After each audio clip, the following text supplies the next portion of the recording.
Hello everyone, welcome to my channel Astro-Jyotish. My name is Sunil, and in today's video I'll be talking about how to see education Vedic astrology chart. So um, the karakas or the significator or the planet that are responsible for education in Vedic astrology, they are Jupiter and Mercury. The question is, why Jupiter? So Jupiter denotes wisdom. It's the grasping power of a native. And why Mercury? So Mercury really denotes intelligence, or in other words, how well you apply your mind, how well you apply your memory. That is what Mercury represents. So let's move on. In terms of houses, second house, fourth house, fifth house, and ninth house. Now, why second house? So second house is from second house, from an education perspective, it shows the basic education. So when a child is born, um, basically he gets the basic education from his parents or his family. So that's what is seen from the second house. Fourth house is the primary education, so all up to say year 10 or year 12. And fifth house is more of your graduation. Ninth house is about your PhD. Okay, and masters also is seen from fifth house. Now there's one more house to remember, which is the first house, which is the lagna. So the native himself, how is it physically? Is he how good or bad he is? That will also play an important role. And if you think what the fourth house is also your house of your home. So how conducive is is basically your home. Okay, so that's why fourth house. And fifth house represents your creativity as well. So that's why you also see the fifth house. Okay, and again, ninth house is more you are able to learn and apply your learning. And when you're able to do research, that's when ninth house really comes into picture. So that's why ninth house would be to look at the fifth house from the Mercury and Moon. And when you say fifth house from Moon, is basically your Chandra Kundali. So take your Chandra Kundali, look at the fifth house.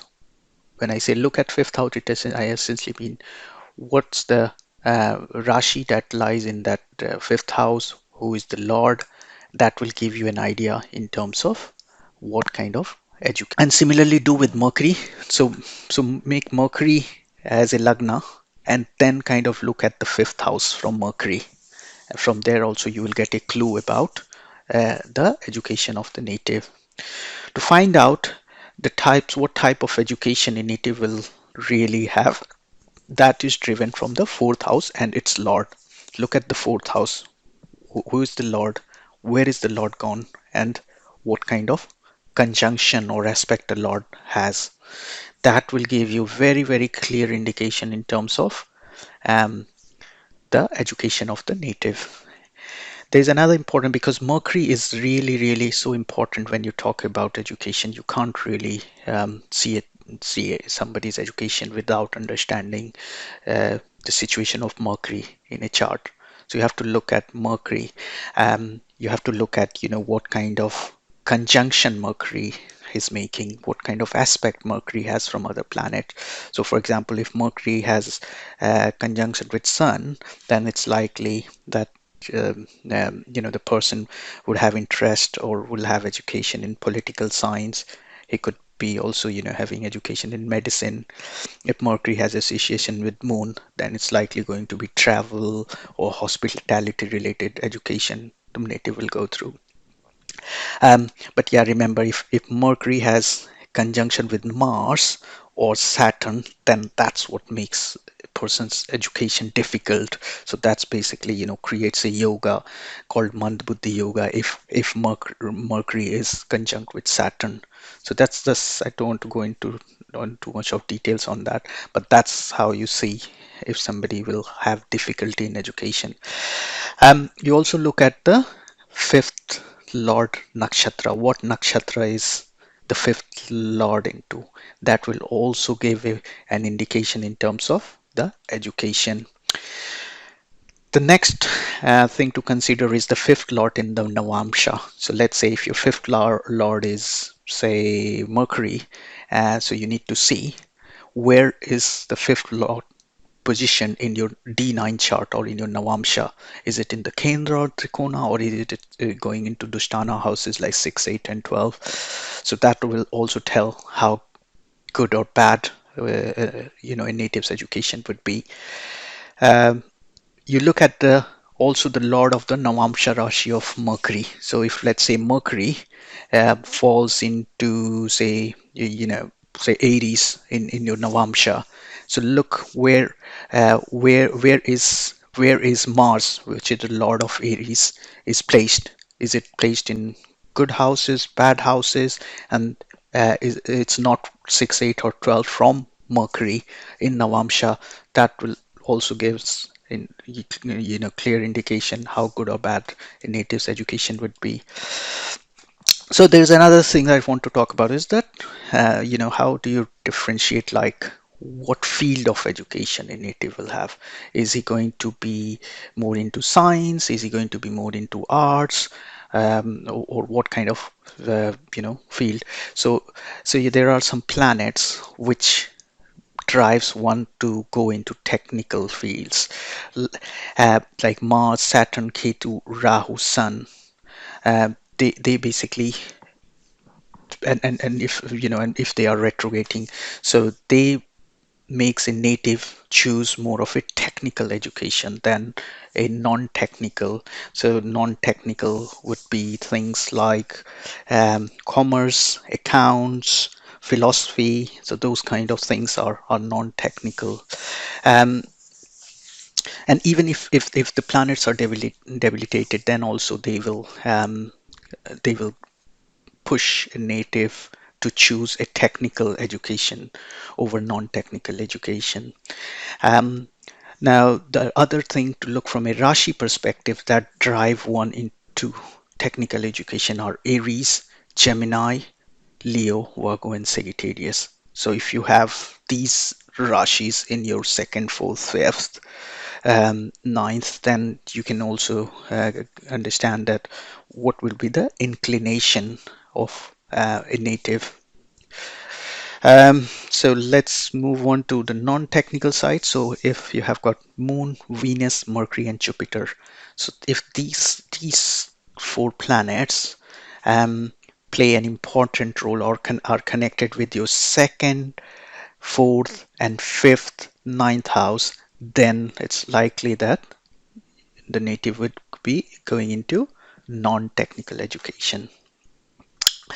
The final thing, which is to figure out a native's education, is looking at the D24. This is the divisional chart. Texans in text, they say you should only look at D24 if you are sure about the birth time. Otherwise, because it just changes so quickly within within 2 to 5 minutes. If the chart would have a different representation. So only look at the D24 if you are absolutely sure in terms of the timings. And again, the question is, what do you look in D24? It's the same thing what you looked in your D1. Look at the fifth house, look at the Mercury, look at Jupiter, yeah, and look how they are placed in that chart. Okay. Most important thing, for example, is Mahadasha. So one key question, you might have, I was really bad when I was a child, but as you grew along, I didn't do very well in primary, but I did very good in secondary, and then I did excellent in graduation. How is that all driven? That's all driven from Mahadasha. What Mahadasha you were going through. Okay, so if it is a favorable Mahadasha to your, or it's a dasha of, let's say, second, fourth, fifth, ninth, then it's likely, it's going to be to favor you. Okay. There is another concept which you might have here is, sometimes I do very well throughout the year, but when I go into exams, I don't do well. So why does that happen? That happens because of the transit. Okay, so you look at the transit, okay, and then see how is transit impacting your key planets like Mercury and Jupiter. Okay, so if in transit, if Saturn is making a connection, let's say with your Mercury, then it's likely going to, give you a tough time in your exam. You also look at the nakshatra. Okay, so look at the nakshatra of the moon. Okay, in your chart, and also look at the nakshatra, which basically is on that particular day of your exam, and then you can see um, how are those two related to each other. Just keep in mind that the transit really drives how you perform in your exam. I will have a separate video on that.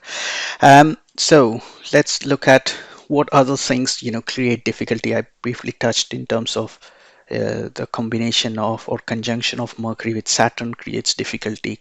Conjunction of Mercury with Mars create difficulty in education. Now, if the fourth house lord goes into the third, sixth, eighth, and 12th house, okay, so if they go into that, then what happens? Then that also creates difficulty in your education. So once you have kind of looked at all these aspects in a natal chart, you might want to do the one final thing to confirm the results from your Gemini astrology. What do? You take the Karakamsha Lagna chart. Okay, so some of the softwares they do produce you Karakamsha Lagna, and you look at the second and the fifth house in the Karakamsha Lagna. So if you have, let's say, figured out that a native is going to be doing a technical education, maybe an engineering and computer science, then what do? You finally come and check into Karam Kamsha. Don't start with Karam Kamsha Lagna. Just validate your findings from Karam Kamsha Lagna. Okay, this will just ensure that whatever analysis you have done through the previous steps, it perfectly, it's correct, and if it matches with Karakamsha Lagna. So hope this gives you a clear idea. I'm pretty sure you would get 95% to almost 100% results. So hope you have understood how to see education in your natal charts. Thank you for watching this video. See you.